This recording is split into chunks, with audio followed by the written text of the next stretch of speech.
आपले जे आयुक्त आहेत अकोला महापालिकेचे त्यांनी जवळपास शासनाने दिलेल्या विशेष निधी ठोक तरतूद मधले 98 कोटी रस्त्याचे कामं हे या अंडरग्राउंड ड्रेनेजमुळे थांबून ठेवले आहेत आणि ते योग्यही केलं। माझी एवढीच विनंती अध्यक्ष महोदय आपल्या मार्फत मंत्री महोदयांना, यापैकी जे रस्ते अंडरग्राउंड ड्रेनेजमध्ये बाधित होत असतील तेवढे सोडून बाकीचे कामं आपण सुरू करण्याचे तात्काळ निर्देश देणार का?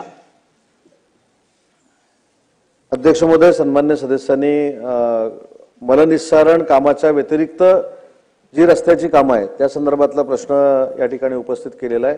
आजच्या आज याच ठिकाणून निर्देश दिले जातील की जिथं मलनिस्सारणाची कामं नाहीत परंतु त्या रस्त्यांना पैसे मंजूर झालेत तर त्याच्या वर्क ऑर्डर देऊन कामं सुरू करण्याचे निर्देश आजच दिले जातील।